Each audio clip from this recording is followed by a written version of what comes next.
Hari ini saudaraku, saya akan menyampaikan bagian yang terakhir dari seri firman Tuhan di bulan Februari ini.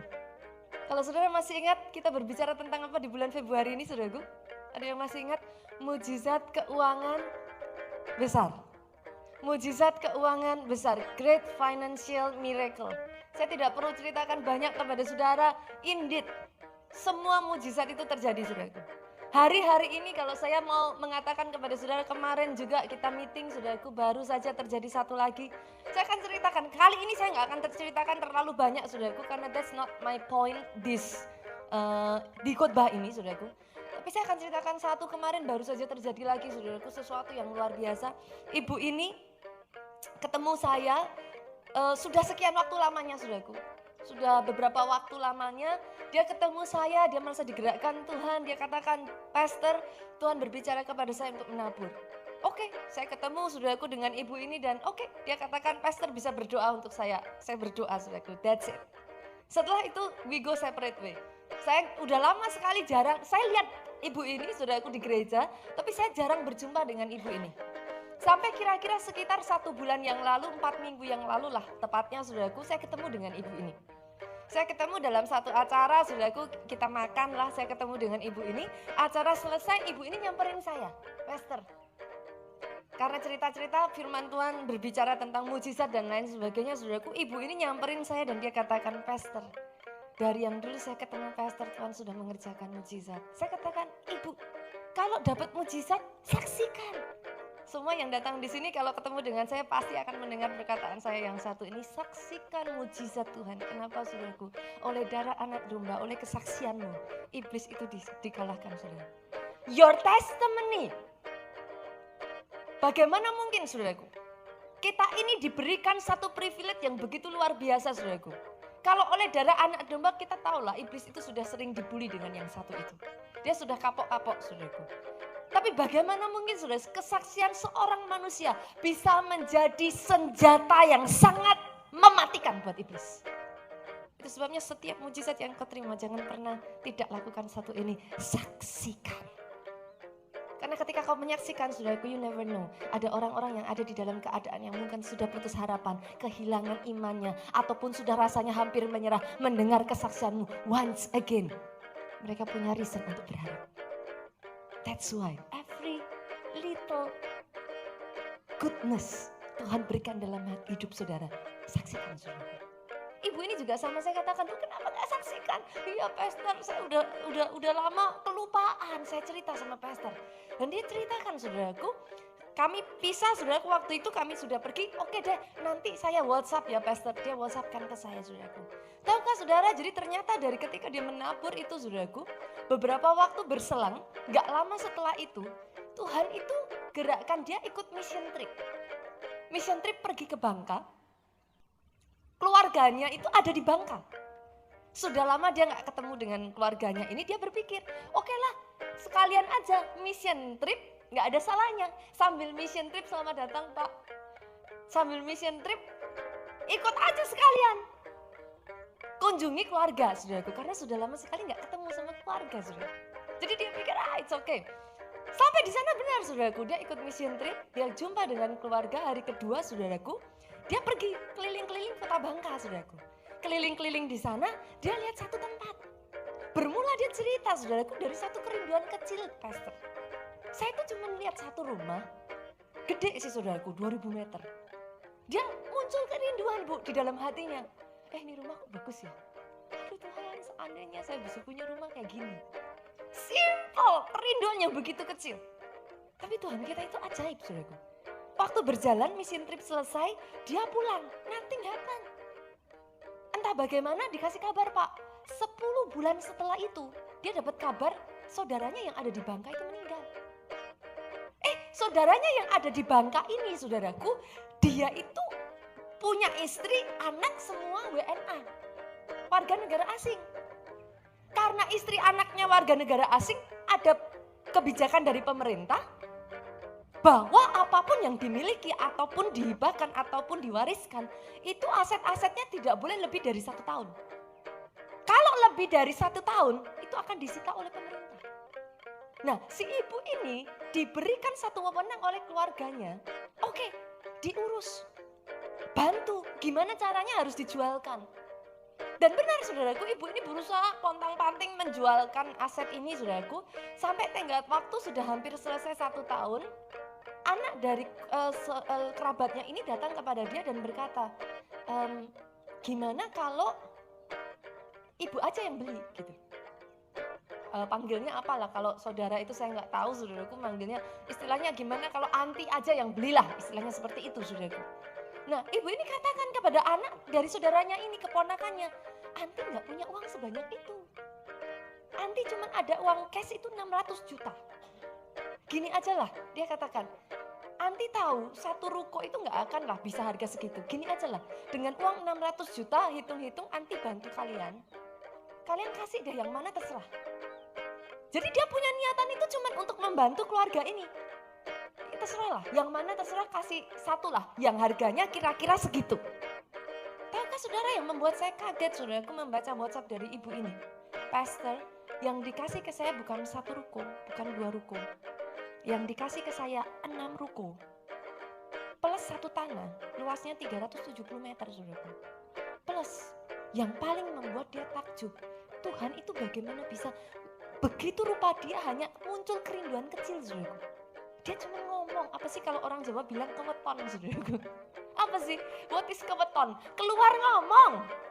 Jawanya keluar, saudaraku. Maklum saya dari Solo, saudara. Keluar ngomong aja. Tahukah saudara, rumah yang luasnya 2000 meter itu pun diberikan kepada dia, saudara. Saya nggak dengar tepuk tangan dari tempat ini. Tapi mujizatnya tidak berhenti sampai di situ ya. Ini kemarin saya saksikan di Solo, saudaraku. Dia selesai ketemu kemarin, dia kesaksian kepada saya. Dia berkata, Pastor, Tuhan itu berbicara kepada saya. Salah satu ruko yang saya terima itu saya mau persembahkan untuk pekerjaan Tuhan. Saya bilang, oke Bu, santai aja, nanti kapan-kapan ketemu. Tapi di telepon itu dia katakan, gak bisa Pastor, harus segera. Loh, maksudnya gimana? Mau ketemu kok malah saya yang dikejar-kejar gitu, saudaraku. Dia katakan, enggak Pastor, harus segera. Loh, kenapa segera? Saudara tahu kenapa? Karena dia itu merasa bersalah, saudaraku. Dia itu diperintahkan Tuhan untuk memberikan menabur 1 ruko. Dia sudah katakan yes, tapi dia belum ngomong sama saya, dia belum melangkah untuk taat. Tuhan kirimkan 1 orang, entah bagaimana saudaraku, baru ada kerinduan berkata yes di hatinya memberikan ruko itu. Dia sudah diberikan sebuah apartemen gratis. Jadi minggu lalu dia ngejar-ngejar saya sampai dia bilang, Pastor, saya harus ketemu sekarang juga. Jadi jam 8 pagi dia ikut ibadah yang di Soho minggu lalu. Dia ngejar-ngejar saya, harus langsung ketemu. Karena apa dia katakan, Tuhan kita itu dahsyat Pastor. Baru saya menjawab yes, belum saya lakukan. Tuhan itu sudah mengejar saya dengan berkatnya. Kesaksian-kesaksian seperti ini, saudaraku, keep on happening di gereja kita saat ini. Tapi that's not the point.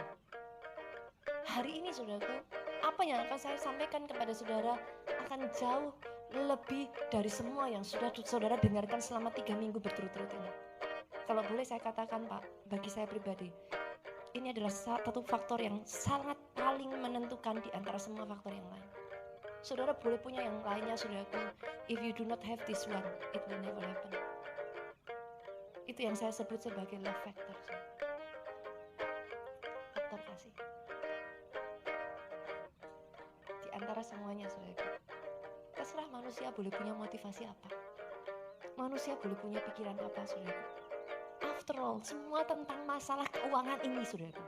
Kalau saya mau summarize, kalau saya mau jadikan satu titik ini saja, semua berbicara tentang masalah keuangan, bagi Tuhan cuma satu ini saja.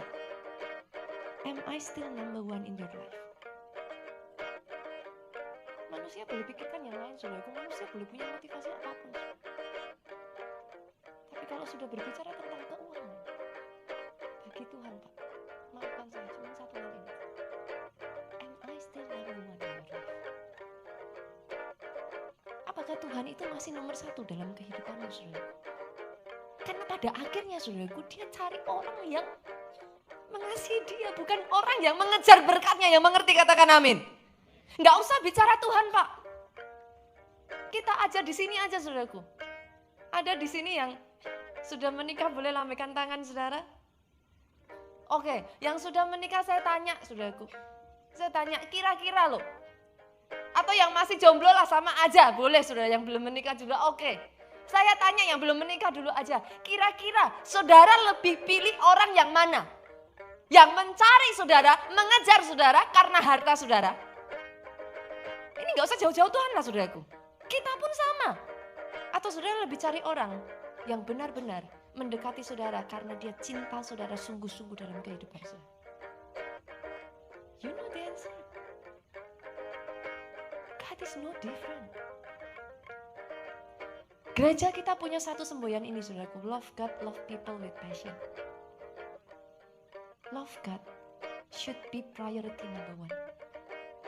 Love people, get along with it.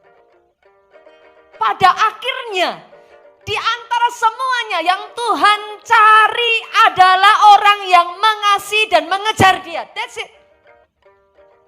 Gak ada yang lain. Orang yang hatinya saudaraku, yang ada adalah mengejar berkat Tuhan. Orang yang hatinya yang ada hanya cinta uang. Maafkan saya saudaraku, tidak akan pernah bisa memahami hukumnya Tuhan. Sama-sama baca Alkitabnya. Alkitabmu boleh sama sudah. Tapi kalau kacamatanya berbeda, cara ngelihatnya berbeda, kesimpulan akhirnya bisa beda, Pak. Yang mengerti katakan amin. Orang yang hatinya mengejar Tuhan tidak bisa tidak saudaraku. Yang lain boleh dikorbankan, yang penting jangan Tuhan. Yang mengerti katakan amin. Tapi kalau hatinya after money, jujur saudara, bahkan Tuhan pun gak akan segan untuk dikorbankan saudara. Yang penting seberapa cepat dia bisa mengumpulkan sebanyak mungkin uang. Can you see it? Bisakah saudara melihat yang saya maksudkan? Tidak heran Matius pasalnya yang ke-16 ayat 13 kita buka saudaraku. Di sana dikatakan seorang hamba tidak akan bisa punya dua tuan. Nonsen, maaf saudaraku, Lukas 16 ayat 13. Buka ayatnya saudaraku. Boleh media bantu saya? Lukas 16 ayatnya yang ke-13. Boleh dibaca sama-sama dengan suara paling keras 2-3. Seorang hamba tidak dapat mengabdi kepada dua tuan. Kenapa? Karena jika demikian, ia akan membenci yang seorang dan mengasihi yang lain. Atau ia akan setia kepada yang seorang dan tidak mengindahkan yang lain. Kamu tidak dapat mengabdi kepada Allah dan kepada Mammon. Simply cannot. Kalau saudara after money, saudara after blessing, tidak bisa tidak saudaraku. Saudara akan punya 1001 alasan. Ketika saudara sudah diberkati begitu rupa, kerjaan menumpuk, maka saudara akan katakan, pastor kan gak mungkin ditinggal. In the contrary, sebaliknya, kalau hati saudara itu after him, Pak, berkat mau apapun, mau kerjaan, mau yang mana, kalau sudah bicaranya Tuhan, saudara akan cari jalan 1001, gak bisa pun kau usahakan supaya Tuhan nomor satu. In the end, saudaraku, talking about money, berbicara tentang rahasia kedalaman, rahasia keuangan Alkitabiah. Hanya orang yang punya faktor yang satu ini yang bisa sungguh-sungguh memahami betapa dalamnya rahasia keuangan Alkitabiah. Karena bagi Tuhan cuma sesederhana itu, saudaraku. Manusia boleh memikirkan ini dan itu, manusia boleh membuat rumit ini dan itu. Kalau saudara kembalikan kepada Tuhan, dia cuma pengen tanya satu ini. Am I still number one in your life?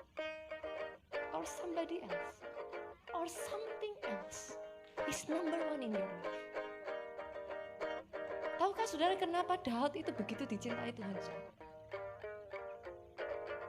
Dari sejak dia masih muda, Bu. sampai dia menutup matanya terakhir kalinya. Ada satu konsistensi yang saudara bisa temukan di dalam hidup Daud. Saudara baca semua Mazmur Daud, saudara baca kisah kehidupan Daud, maka ada satu message, Pak, yang tidak akan pernah bisa diambil dari hidupnya Daud. Apa, Pak? Message of love.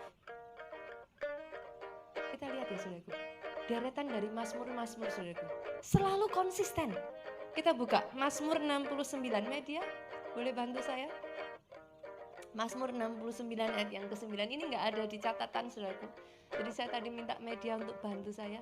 Bisa dikeluarkan? Kalau nggak saya harus ngambil ini saya. Bisa dikeluarkan dari media? Ada? Mazmur 69? Ya, kita baca sama-sama yuk. 1, 2, 3. Sebab cinta untuk rumahmu menghanguskan aku, saudaraku. Kita lanjut lagi, Mazmur 84 ayat 10. Konsisten Tuhan itu, saudaraku. Daud itu, saudaraku. Mazmur 18 ayat 10, 2, 3. Sebab lebih baik 1 hari di pelataranmu daripada 1000 hari di tempat lain. Mazmur 122 ayat 1. Boleh dibuka? Nyanyian Syara Daud, aku bersuka cita ketika dikatakan orang kepadaku, mari kita pergi ke rumah Tuhan. That's it. Message-nya Daud itu jelas, saudara. Sejak dari dia masih seorang penggembala domba 2-3 ekor, sampai dia menutup matanya terakhir kalinya sebagai seorang raja besar yang dieluk-elukan di Israel, he never changed. Satu hal yang membuat Tuhan jatuh cinta kepada Daud, saudaraku, begitu rupa kebaikannya. Orang bisa mengejar semua berkat yang diterima Daud, saudaraku. Orang boleh iri dengan betapa luar biasa Tuhan angkat Daud. Orang boleh cari 1001 kunci. Apa yang membuat Daud begitu diberkati? But you will miss everything if you miss this one point. He simply has a heart that loves God just so much. When you catch this one, saudaraku, you catch everything.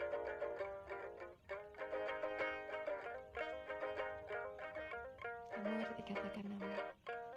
Dari sinilah saya akan membawa saudara masuk pada poin saya yang kedua, saudaraku. Tahukah saudara, level otoritas keuangan yang Tuhan berikan atas kehidupan anak-anaknya ditentukan dari level kasihmu kepada dia. Saya ulang ya, saudaraku ya. Karena saya nggak ingin anak Tuhan di tempat ini mengejar yang salah. Itu sebabnya dari semua khotbah dari keuangan ini, saudaraku, yang satu ini ditempatkan sebagai yang paling akhir dan paling penting. Level otoritas keuangan yang Tuhan percayakan atas kehidupan saudara ditentukan dari level kasihmu kepada dia. Saya buktikan ya, saudaraku, saya buktikan.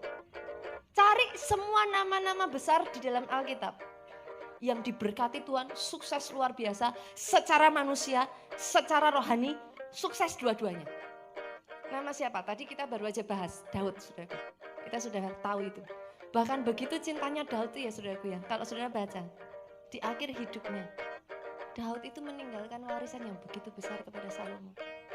Daud tahu, saudaraku, dia nggak diizinkan, tangannya ini sudah berlumuran darah. Tuhan ngomong nggak bisa. Kamu nggak bisa membangun rumah.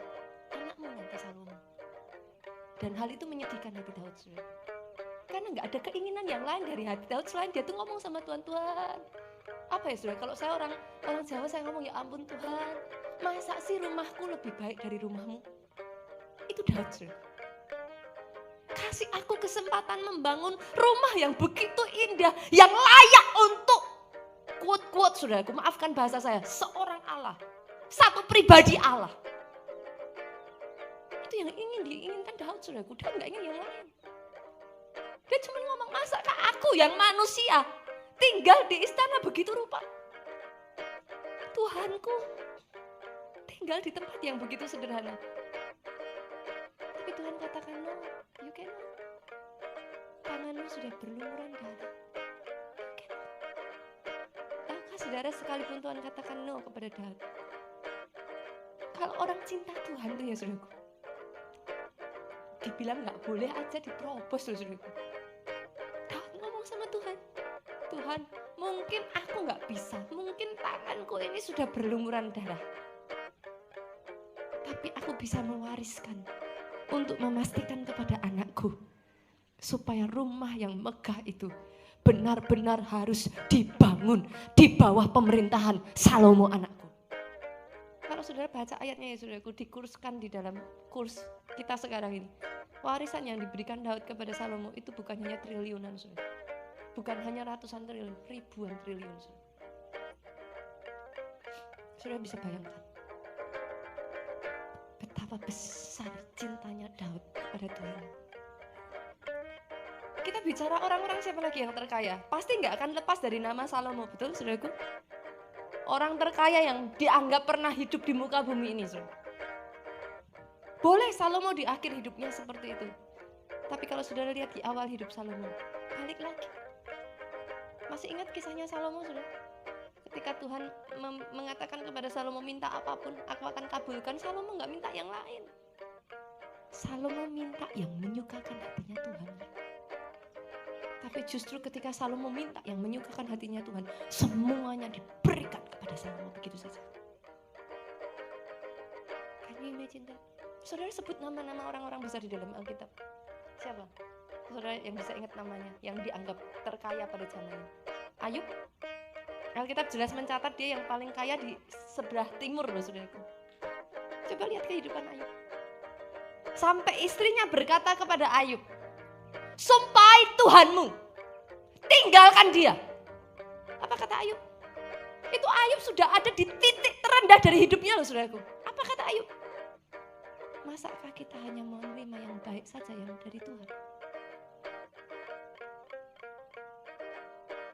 Dia memberi, dia mengambil, terpujilah nama Tuhan. Sebut, kasih saya nama-nama besar saudaraku siapa? Yusuf, Yakub, our forefathers, bapak-bapak rohani kita itu saudaraku. Apalagi saudara sebut Abraham. Oh Abraham itu ngeri saudara. Saudara jangan pernah bicara Abraham kalau dalam hal yang satu ini. Di dalam Alkitab kalau boleh saya katakan saudaraku, Abraham ini ngeri. Yang dia persembahkan itu bukan uang saudaraku. Uang itu bisa dicari pak, maaf pak. Uang habis kita bisa kerja lagi pak. Anak pak. Abraham itu yang diberikan itu anak loh saudaraku. Dan bukan hanya sembarang anak loh saudara. Dia hanya punya satu anak dari keturunan resmi. Itu bukan Abraham punya stok 4 pak. Sorry. Hilang satu, masih ada yang lain. Forget it. Abraham cuman punya satu-satunya di usianya yang sudah 100 tahun. Itu sebabnya Rasul Paulus di kitab Ibrani sampai menyebutkan pak. Itulah iman pertama, kebangkitan orang mati. Karena ketika Abraham menyerahkan Ishak, dia punya satu iman. Kalau ini pun diambil, Tuhan sanggup membangkitkannya dari kematian. Itu Abraham. Dan yang lebih ngeri lagi, sudah tahu sebagian orang-orang pintar yang menyelidiki Alkitab saudaraku mengatakan pada saat Abraham mempersembahkan Ishak saudaraku, Ishak itu bukan bayi. Jadi kalau saudara baca di dalam Alkitab, Ishak itu bukan anak kecil yang nggak punya kekuatan. By the time Abraham bawa Ishak naik itu saudaraku, Alkitab mencatat pagi-pagi benar. Ishak itu umurnya udah 16 tahun. Jadi kalau bicara love ini saudaraku, love itu menular. Saudara masih ingat bagaimana Ishak bertanya kepada Abraham? Pak, mana korbannya? Masih ingat saudaraku? Itu sebabnya sebagian scholar, orang-orang pandai mengatakan kisah Abraham dan Ishak itu adalah resembling dari kisah Tuhan menyerahkan Yesus. Karena Ishak memikul kayunya sendiri saudaraku. Ketika dia naik ke atas gunung itu saudara, dia pikul kayu bakarannya sendiri. Dan Ishak bertanya, Pak, mana korbannya? Abraham jawab apa? Tuhan menyediakan. Saudara pikir Ishak nggak bisa ngelawan? Anak 16 tahun, cowok saudaraku. Kayak apa sih? Itu di masa-masa kuatnya mereka saudara. Tapi Ishak dengan rela naik ke atas batu itu saudara. dia dengan rela. Alkitab tidak mencatat ada perlawanan sedikit pun dari Ishak. Kalau saudara mau bicara kasihnya Abraham, saudara harus lihat kasihnya Ishak kepada Tuhan. Betapa percayanya dia, saudara. It's all crazy. Kenapa setiap kali saya mengatakan seperti ini, saudaraku? Saya pribadi, apa ya?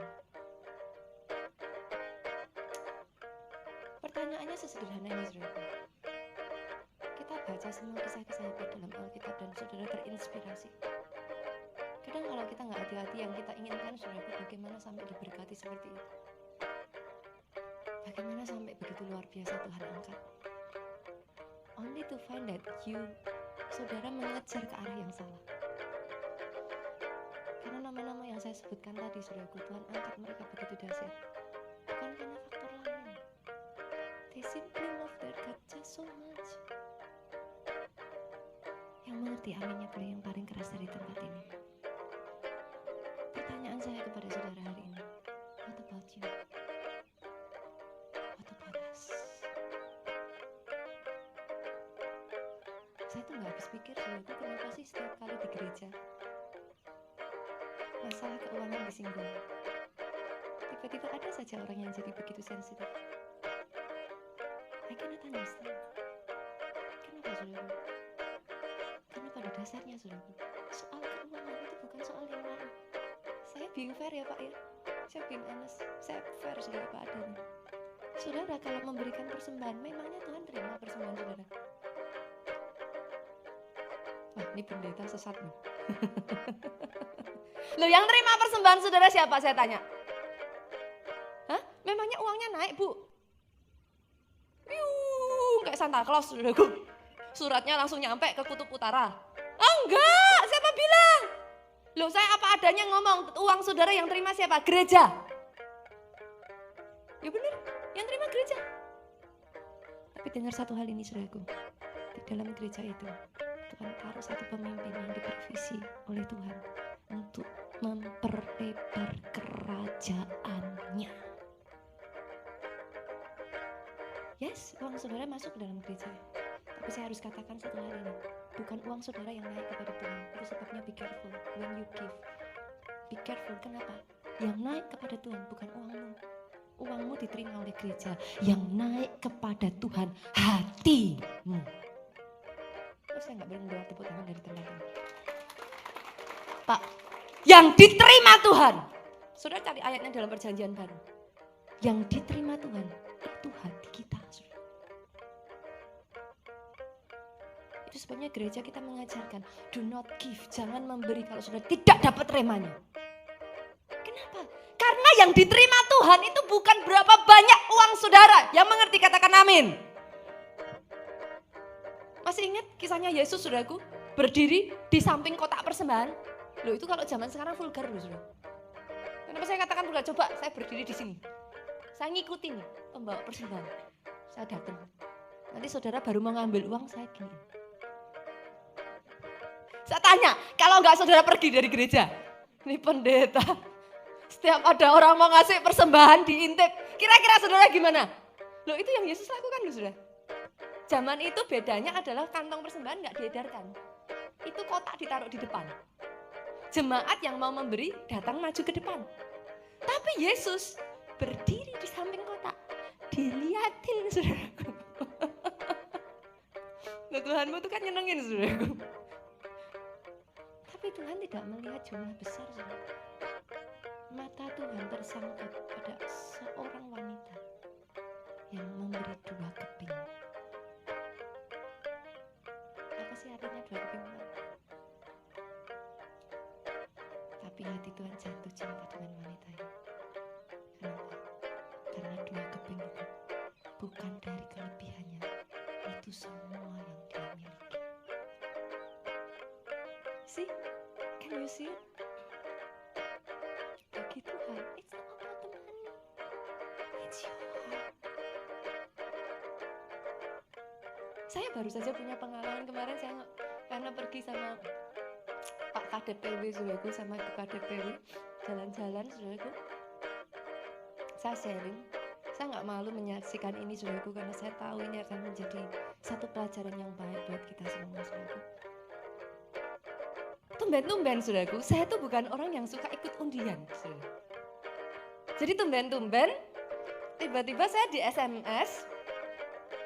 Ceritanya sebelum itu saudaraku, akhir dari bulan Januari Tuhan itu sudah berbicara untuk saya dengan Pak Jo nabur. Saya oke, saya katakan yes, tapi ternyata Tuhan itu berbicara kepada saya di awal bulan itu, Tuhan kasih satu angka. Kebetulan angkanya itu bisa sama loh saudaraku, antara saya, Pak Jo, Pak Bajo, Bu Bajo itu bisa sehati sama semua tanpa janjian. Cuman saya tuh ngomong sama Tuhan, Tuhan ya ampun, kalau masalah nabur menabur saudaraku, saya boleh jujur ngomong sama saudara, bagi saya itu adalah privilege. Jadi saya tuh gak pernah tawar-tawaran sama Tuhan. Hanya kali ini jumlah yang Tuhan sebutkan, saya tuh ngomong, Tuhan, nah gimana mau nabur, uangnya aja gak punya. Gak ada jumlah segitu Tuhan. Dasar manusia saudaraku, Tuhan ngomong, it's okay. Kamu oke atau gak oke? Saya ngomong, saya oke. Tapi gak ada uangnya. Nah dari situlah saya terima SMS. Ada undian berhadiah gitu saudaraku. Saya juga penasaran juga karena dikatakan di sana yang terima SMS hanya sekian orang. Oke, saya katakan oke lah, nggak ada salahnya.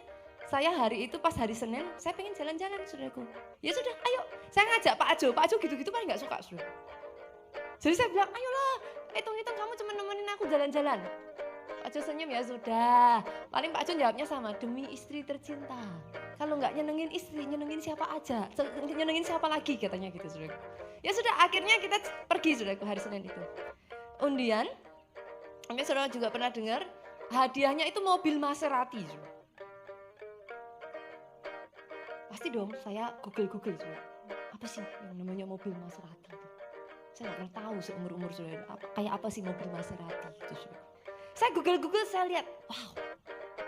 Saya ngomong sama Tuhan, ketika saya lihat itu langsung saya ngomong, di hati saya ngomong sama Tuhan, Tuhan, kalau Tuhan kasih ini ke saya ngomong saudaraku, saya berdiri ngomong, saat itu juga saya ngomong, saya bisa kasih itu ke Tuhan, and it's enough, saya bisa kasih itu ke Tuhan, dan saya katakan, oh yes, saya pakai kata profetik saudaraku.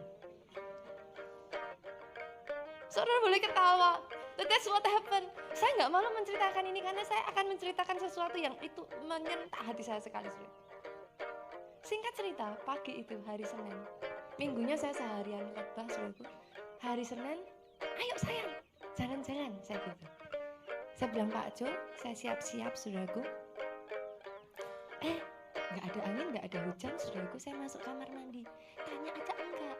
Saya tuh bahkan nggak ngomong gini, Tuhan dikasih ke saya apa enggak ya. Itu nggak keluar tanya begitu, nggak ada saudaraku. Saya masuk kamar mandi, sikat gigi. Nah, saya tuh nggak tahu bagi saudara ya. Saya itu sering dapat dengar suara Tuhan tuh kalau di kamar mandi. Nggak tahu kamar mandi itu tempat yang menyenangkan bagi saya bisa duduk berlama-lama di sana saudaraku. Saya lagi sikat gigi. Tengah sikat gigi, saya dengar suara. Nita, nggak tak kasih kamu nggak apa-apa ya. Toh ada nama Yesus. Tangking keluar. Saya tuh dengar suara ngomong kayak gitu saudaraku. Nita, nggak tak kasih kamu nggak apa-apa ya.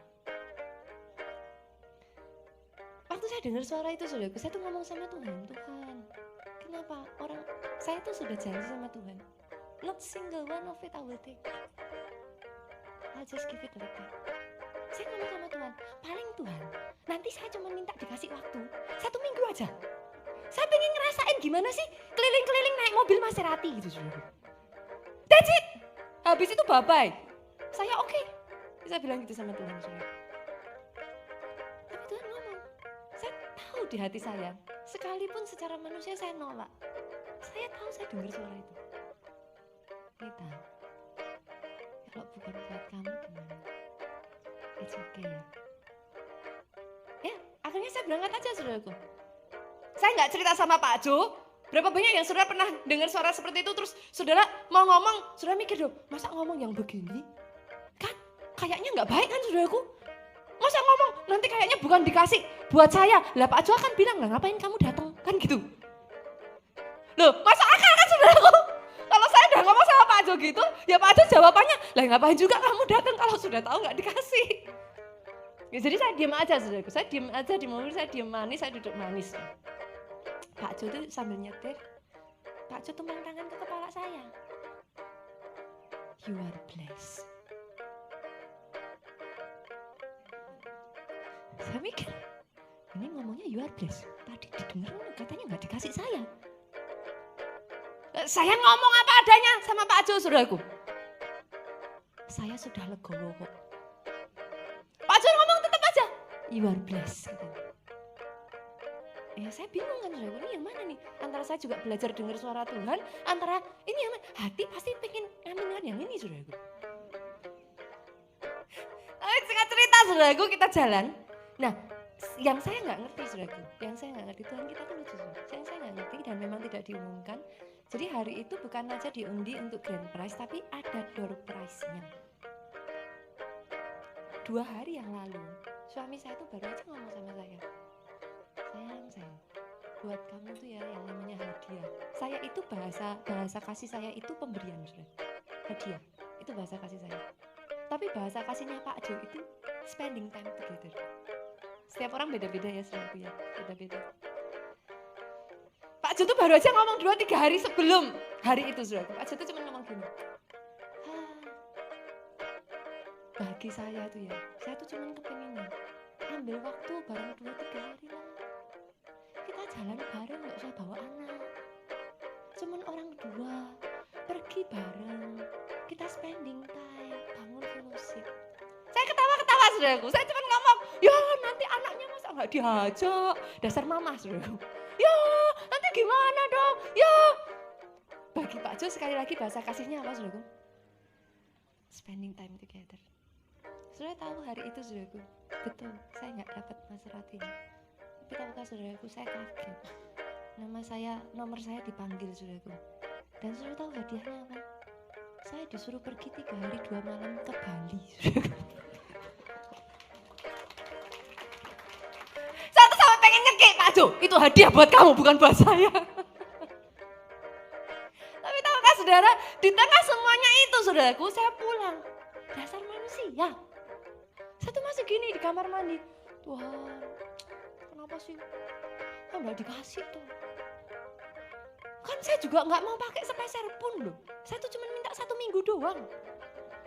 Apa salahnya? Saya bilang. Tapi tahukah saudara, Tuhan jawab saya apa? Ini yang menimpa saya. Sekaligus bersamaan antara saya ketawa dan saya nangis. Tuhan jawab. Ini waktu Tuhan jawab, caranya nggak kayak gini, tapi saya jelaskan kepada saudara supaya jelas ya, saudaraku. Tuhan tuh jawabnya ya karena saya pakai bahasa Jawa ya Tuhan tuh kan menyesuaikan kita, saudara, kalau bicara. Nggak mungkin kan, saudara nggak bisa bahasa Jepang, tahu-tahu Tuhan bicara sama saudara pakai bahasa Jepang kan nggak mungkin. Jadi waktu itu Tuhan bicara ke saya cuma bahasa Jawa, saudaraku. Tuhan ngomong gini, gak kerasa nih. Dalam terjemahannya tuh, kalau itu aku kasih ke kamu, gak akan kerasa. Memang semua diberikan ke Tuhan. Tapi kerasanya apa sih? Itu kan sesuatu yang datang free begitu saja dalam hidupmu. Kamu beri kan tidak kerasa. Yang aku mau bukan itu. Masalah persembahanmu itu bukan masalah berapa banyak kamu memberikan, tapi sampai itu masuk di hatimu. Ketika kau memberikan, gak akan pernah kau lupa betapa cintanya engkau kepada aku ketika kau memberikan itu. Oh, itu saya nangis. Saya langsung, ya sudahlah Tuhan. Saya langsung gitu, saudaraku. Sudah mengerti maksud saya? Kenapa saya menceritakan kisah ini, saudaraku? Terdengar lucu memang. Tapi ketika Tuhan jawab itu kepada saya, saudaraku, saya burst with tears, saudaraku. Karena saya tahu saat itu. Kan itu yang Tuhan mau. Tuhan tuh bukan mikir bakal berapa yang dikasih, semua uangnya. Enggak, saudara. Semua tentang rahasia keuangan ini ya, saudaraku, balik satu ini. Satu dan cuman satu ini. Am I still number 1 above everything in your life? Or something else, or someone else is the number 1 in your life. Jujur, saudaraku, cek itu dalam hatimu. Your sister number one. Karena pada akhirnya Tuhan berkati Salomo karena itu. Tuhan berkati Daud karena itu. Tuhan berkati deretan nama-nama yang saya sebutkan karena itu. Dalam diri mereka, saudaraku, ketika Tuhan menanyakan kepada mereka yang mereka cari apa. Salomo ketika ditanya Tuhan, minta apa yang akan aku berikan kepadamu. Salomo gak minta, oke Tuhan, kekayaan, kejayaan, bikin kerajaanku ini makmur. Enggak. Yang diminta Salomo satu, kasih aku hikmat supaya aku bisa mengembalakan umat Tuhan yang besar ini. Dengan kata lain, Salomo tuh ngomong gini sama Tuhan, Tuhan, kasih aku apa yang dibutuhkan untuk aku ini bisa mengerjakan agendamu di muka bumi ini. Saudara mengerti yang saya maksudkan? Alih-alih saudaraku, Salomo terima semuanya satu paket lengkap diberikan kepada Salomo. Tapi kalau saudara melihat dengan kacamata yang terbalik, terima paket lengkapnya, itu saudaraku. You will miss the whole point. Kalau saudara lihatnya, wah hebat ya, keren ya, diberkati Tuhan sampai kayak gitu. You will miss the whole point. Alkitabnya boleh sama, kalau kacamatamu beda, hasilnya beda. Pertanyaannya sekarang saya akan bawa saudara masuk level berikutnya. Poin saya yang ketiga. Kalau kita tahu, love is the number one factor. Faktor nomor satu yang paling penting di mata Tuhan. Terus cara ngertinya, seberapa kita mengasihi Tuhan itu gimana? Bener kan? Kita sekarang udah tahu nih, yang paling utama itu kasih. Lah Bu, parameternya apa? Kan setiap orang bisa beda-beda dong. Masa kalau seandainya ada termometernya untuk kasih itu menyenangkan? Tapi kan nggak ada. Betul ya, suhu ada termometer, lah kasih gimana ngukurnya? Kalau ada aja saudaraku, saya tahu para jomblo sudah pasti akan membeli alat ini saudaraku. Saudara yang masih single saudara, kalau ada alat dijual begini, bisa mengukur berapa tingginya kasih seseorang saudaraku. Oh saya jamin ini alat laris manis saudaraku, langsung jadi rebutan saudaraku. Kalau mau pacaran udah diukur dulu, berapa kasihnya gitu saudara. Nah terus caranya kita ngerti parameternya apa? Yang pertama kita lihat ya saudara ya. Ini yang terakhir saya akan bagikan 3 poin parameter seberapa kita mengasihi Tuhan. Kita lihat ya. Yang pertama saudaraku, tidak bisa tidak, orang yang mengasihi Tuhan itu pasti mengasihi firman-Nya. Saya ulang ya saudara. Dengan sangat menyesal saya harus katakan ini. Orang yang mengasihi Tuhan pasti mengasihi firman-Nya. Yang amin cuma Pak Budi, yang amin cuma satu. Kenapa saudara? Firman Tuhan itu berkata, Yesus itu firman yang menjadi daging. Allah itu firman, firman itu Allah. Gak bisa enggak, ini patokan nomor 1. Kalau saudara mengasihi Tuhan, pasti cinta firman-Nya. Pelan-pelan aja saudaraku, singgul diri kamu. Baca Alkitabnya. Sekali lagi.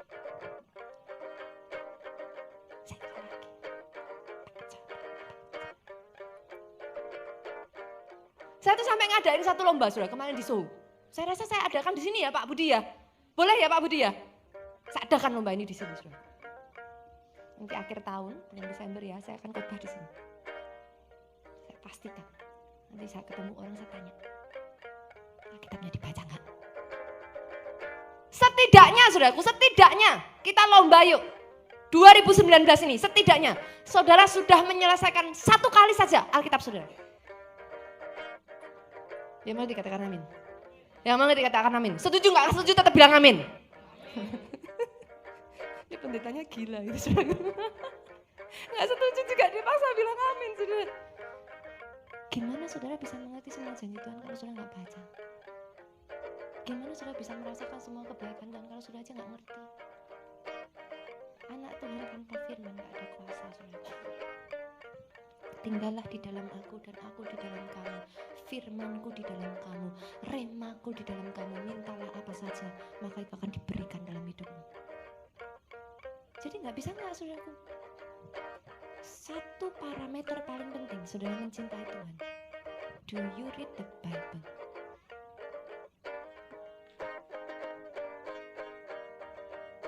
Kalau saudara tertemplak, ayolah kita sama-sama tertemplak. Kenapa saudara? Karena tertemplak aja gak penting. Pulang dari tempat ini kerinduan aja untuk membaca Alkitab, gak cukup. Merasa bersalah untuk membaca Alkitab, gak cukup. Hati yang terinspirasi untuk membaca Alkitab, enggak cukup Pak. Coba senggol kiri kanan, dibaca beneran. Yang mengerti katakan amin. Tahukah saudara kenapa? Minggu lalu kita belajar apa saudaraku, salah satu kunci Tuhan membukakan berkat dalam kehidupan saudara adalah bekerja dengan apa? Hikmat. Masih ingat? Tahukah saudara, cinta akan firman itu kunci hikmat. Oh iya, cinta akan firman Pak, itu kuncinya hikmat. Kemarin saya di Soho ngomong saudaraku, saudara gak akan bisa dapat hikmat di tempat yang salah. Tempatnya nyari hikmat di mana? Saya tanya dulu, di sini yang suka masak siapa? Ada? Tim konsumsi belum datang kah? Bu Suci tuh, Bu Ana juga tuh, Pak Budi juga. Saya tanya saudara-saudara, kira-kira ibu-ibu aja deh, nggak usah yang suka masak, ibu-ibu aja di sini. Nah, ibu aja. Ibu kalau mau bikin roti, kira-kira bisa nggak beli bahan rotinya di toko spare part mobil? Ya, nonsen tuh saudara mau beli roti, saudara tanya, saudara diketawain, saudara datang, bapaknya pikir, bisa nggak beli apa loyang nomor sekian bentuk bulat? Nggak ada saudaraku. Saudara mengerti maksud saya? Saudara mau dapat hikmat, cari di tempat yang tepat. Tempatnya di mana? Firman. Itu sebabnya kalau saudara mau kepenuhan dengan hikmat, gak bisa tidak cinta firman. Kalau saudara belum sampai di level cinta firman, cuman baca firman aja berat saudara. Benar ya? Baca firman itu berat loh. Apalagi nanti kalau saudara bacanya dari Kejadian Pak, berhenti sampai di bilangan Pak. Itu kayak kita ngitung sound the ship saudara. Cepet banget tidurnya saudara. 1289. Nah. Saya tuh waktu awal-awal bertobat saudara, saya tuh berpikir ini Alkitab satu ini, kitab yang satu ini ditulis dengan tujuan apa ya? Karena tulisannya, saya tuh kalau membaca berjuang loh saudara supaya nggak ngantuk, matanya saya gini-giniin saudaraku. Lah karena tulisannya tuh 1000, sekian, siapa? 1000, suku ini, apa? Kayak gitu saudaraku. Tapi coba, kalau saudara membacanya dengan cinta, berapi-api, menggebu-gebu, itu yang lompat dari situ nanti rema saudara. Saudara akan dapat kekayaan rema dari situ. Dan tahukah saudara, satu rema saja cukup mengubah seluruh hidupmu. Oh ini bukan sekedar perkataan saudara. Mami saya ngalami, suami saya ngalami. Mami saya tuh pernah sakit mah akut saudara. Mah akut. Saudara tahu sembuhnya dari mana? Baca firman. Loh kok bisa? Loh beneran baca firman. Mami saya tengah baca firman, tiba-tiba keluar rema. Ding. Disuruh bikin satu macam tepung gitu saudaraku, diolah gimana caranya, dimakan. Dari rema yang mana saya juga lupa saudaraku, tapi kok bisa saya sampai ngomong mami kok bisa ya keluarnya itu ya, nggak tahu katanya. Tiba-tiba habis baca firman Tuhan kasih hikmat, ding, dimasaklah sama mami saya, dimakan mami saya, sembuh mahnya saudaraku. Mami saya kena tumor saudaraku, bukan tumor apa sih, kista di kandungannya saudaraku. Itu 2 besar-besar saudara. Dokter bilang harus dioperasi. Dan kalau dioperasi itu ada di posisi yang, maaf saudara, kandungannya harus diangkat. Jadi nggak bisa hanya kistanya aja, tapi kandungannya harus diangkat. Mami saya nangis. Bagi mami saya ngomong gini sama Tuhan, biar saya udah punya 3 anak, tapi kandungan itu simbol wanita. Mami saya nggak terima. Mami saya berseru sama Tuhan, aku nggak mau dioperasi. Dari situ Tuhan kasih satu ayat ini saudaraku. Segala sesuatu yang tidak ditanam oleh Tuhan akan dicabut sampai ke akar-akarnya. Keluar sendiri sudah. 2, keluar dengan sendirinya. Setelah keluar saudaraku diperiksa ke dokter, bersih total. Bu Farida juga pernah cerita ya Bu ya. mengalami hal yang sama. Mukjizat dalam hal itu saudaraku sama juga dimulainya dari Rema ya Bu ya, waktu itu ya. Dari Rema firman Tuhan berbicara dalam hidup Bu Farida ya. Saya dengar kesaksiannya Bu Farida juga saudaraku. Jadi dengar baik-baik saudaraku. Satu Rema aja itu jawaban buat semuanya. Tapi dimulainya gali dulu. Selama nggak digali dia logos. Logos itu nggak punya power. Rema itu logos yang diperkatakan saudara. Dia punya power saudara. Dia punya power. Yang kedua, siap-siap ya saudaraku. Ini tambah berat nih saudara. Kalau minggu-minggu kemarin amin, aminnya kenceng. Kalau ini saudaraku saya pengen lihat seberapa kenceng aminnya saudara. Yang kedua, orang yang mengasihi Tuhan pasti taat perintahnya. Bu aminnya itu yang barengan saudaraku. Orang yang mengasihi Tuhan pasti taat. Ini masuk streaming loh saudaraku. Aminnya yang paling kasih 1, 2, 3. Orang yang mengasihi Tuhan pasti taat perintahnya. Nah, kita baca ya ayatnya, kita lihat saudaraku. 1 Yohanes 5 ayatnya yang ketiga sampai 4. 1 Yohanes 5 ayat 3 sampai 4. Kita baca sama-sama yuk, suara keras 2, 3. Sebab inilah kasih kepada Allah, yaitu bahwa kita menuruti perintah-perintahnya. Perintah-perintahnya itu tidak berat. 4 bersama. Sebab semua yang lahir dari Allah mengalahkan dunia. Dan inilah kemenangan yang mengalahkan dunia, iman kita. 1 Yohanes 2 ayat 4 sampai 5, sudah aku buka lagi. Sudah ketemu, sudah kita lihat. Yang enggak ketemu baca di depan. 2, 3. Barang siapa berkata aku mengenal dia, tetapi ia tidak menuruti perintahnya, ia adalah dan di dalamnya. Yang bilang saudara dulu ya. Saya nggak ngomong dulu ya saudara. Kalau saudara bilang mencintai Tuhan, tapi saudara tidak menuruti firman, nonsense. Oh. Kalau saudara mengatakan aku cinta Tuhan, tapi tidak mentaati firman, dalamnya adalah dusta. Orang yang cinta Tuhan nggak bisa tidak taat firman. Dalam hal keuangan ini saudaraku, masih ingat nggak minggu pertama saudara? Saya bagikan 3 level benih profetik saudara, masih ingat? Saya nggak bilang taburan profetik loh saudaraku, saya bilang benih profetik. Level yang pertama ada yang masih ingat apa? Apa? Ada yang masih ingat? Persepuluhan. Kita buka. Coba ya kita cek ya. Saya pengen lihat wajah-wajahnya saudaraku. Menyenangkan sekali. Saya cek satu-satu ya saudaraku. Kita cek ya. Saya bukakan ayatnya aja. Maleakhi 3 ayat 10. Maleakhi 3 ayat 10. Bawalah seluruh persembahan persepuluhan itu ke dalam rumah perbendaharaan supaya ada persediaan makanan di rumahku. Dan ujilah aku firman Tuhan semesta alam, apakah aku tidak membukakan bagimu tingkap-tingkap langit dan mencurahkan berkat kepadamu sampai berkelimpahan. Ayat 8-nya. Bolehkah manusia menipu Allah? Sorry saudaraku. Dalam bahasa aslinya, can a man rob God? Rob itu apa artinya saudaraku? Merampok. Ini bahasa aslinya saudara. Bisakah manusia merampok Tuhan? Namun kamu menipu aku, namun kamu merampok aku. Tetapi kamu berkata, dengan cara bagaimanakah kami menipu engkau? Dengan cara bagaimana kami manusia ini merampok engkau Tuhan? Mengenai persembahan persepuluhan dan persembahan khusus. Bisa bilang amin gak ya saudaraku? Bisa bilang amin saudaraku? Luar biasa. Karena ketika saudara hidup di bawah hukum Tuhan saudara, cara Tuhan itu beda sama cara manusia. Dan kalau saudara sudah berbicara tentang cara Tuhan, nggak bisa tidak saudara. Saudara ikuti, you either follow or you don't get it at all. Kenapa? Karena Tuhan itu bicaranya covenant, Pak. Tuhan kita itu bukan Tuhan yang sekali jalan lepas enggak saudara. Tuhan kita tuh Tuhan yang suka mengikat covenant. Benih pertama, bahkan saya harus berkata kepada saudara, jangan lakukan yang lain sebelum yang satu ini. Karena ini yang Tuhan katakan. Dengan cara bagaimana manusia merampok aku. Tidak ada cara yang lain. Dalam hal persembahan persepuluhan Bu dan persembahan khusus. Ini satu kebenaran saudaraku. Saudara mau kaji ulang dari sisi manapun silakan. But it's a truth.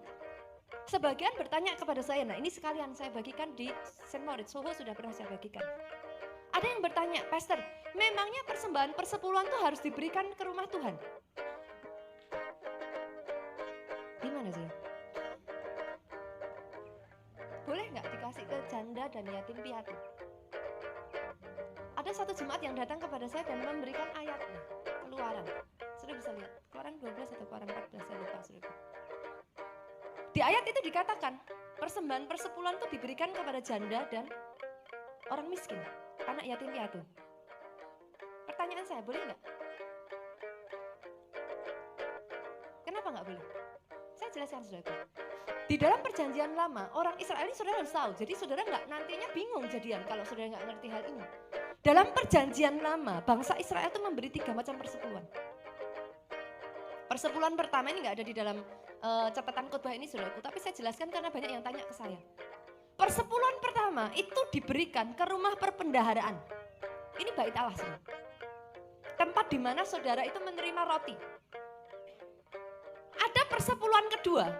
Persepuluhan kedua ini diberikan kepada siapa saudaraku? Keluaran itu. Persepuluhan kedua itu diberikan kepada janda miskin, diberikan kepada yatim piatu. Itu betul, persepuluhan kedua. Lalu ada persepuluhan ketiga. Ini bangsa Israel, saudara. Persepuluhan ketiga itu diberikan untuk apa, saudaraku? Mereka punya yang namanya hari raya. Roti tidak beragi, hari raya pondok daun, hari raya apa, itu mereka memberikan persepuluhan ketiga. Oke saudaraku. Jadi total saudara, bangsa Israel itu ngasih 3 macam persepuluhan. Plus 1 lagi yang mereka berikan itu untuk orang asing dan pendatang saudara. Jadi bagi saudara yang nanti bertanya-tanya saudara tentang hal ini, saudara sudah tahu.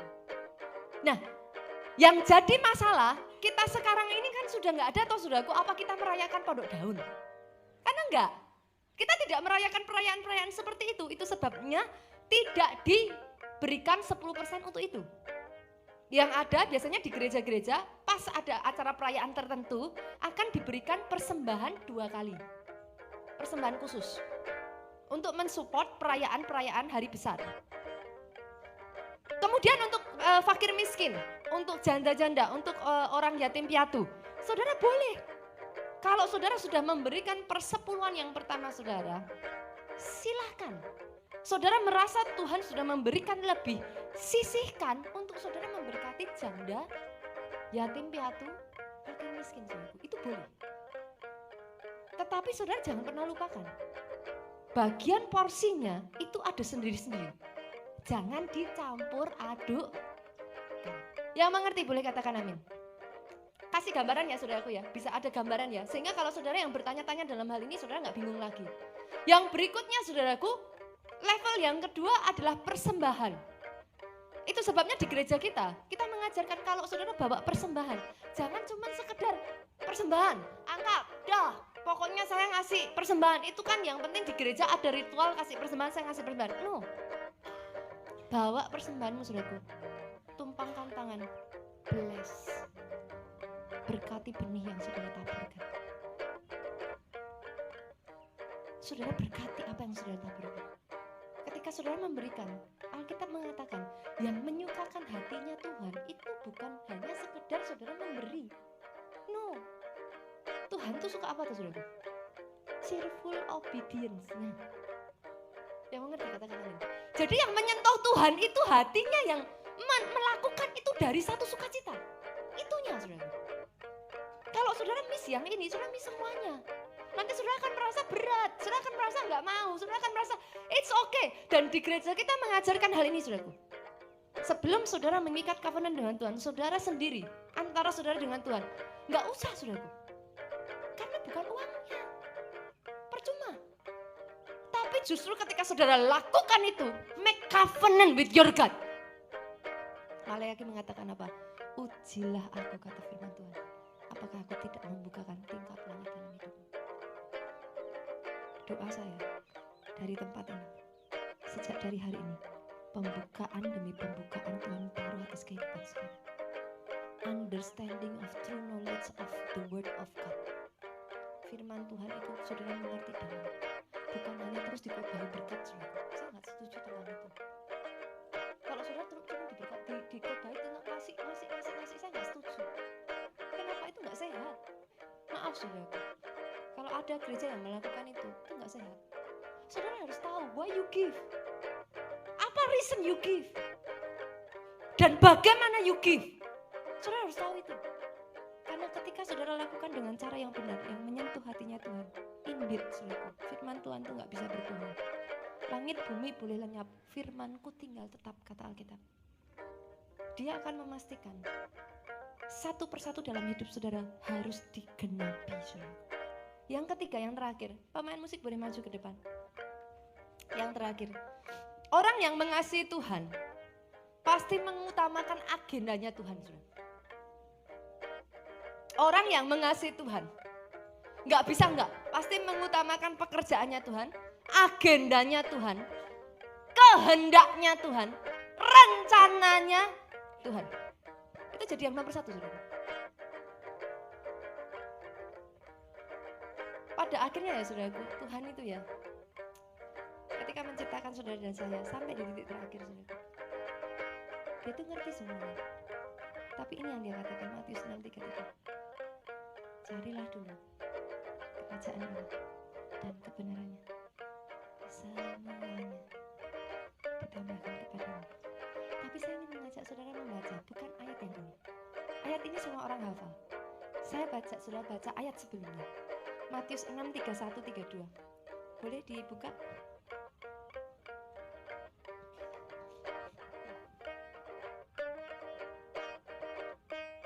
Matius 6:31-32. Yuk baca keras-keras yuk saudaraku, 2-3. Sebab itu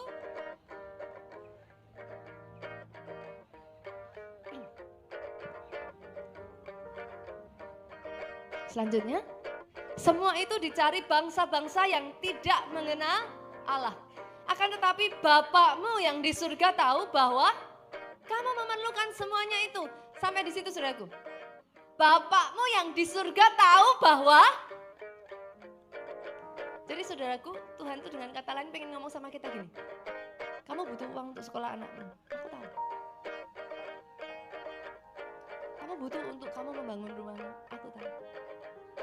Kamu butuh untuk mencukupi kebutuhan sehari-hari, yes, aku tahu. Itu kata Tuhan saudaraku di ayat ini. Tapi despite semuanya itu, muncullah ayat 33. Tetapi cari dulu kerajaanku, maka ayat 31 tadi akan semuanya ditambahkan dalam hidup saudara. Saudara bisa ngerasain message-nya di sini? Bisa ngerasain message-nya saudara?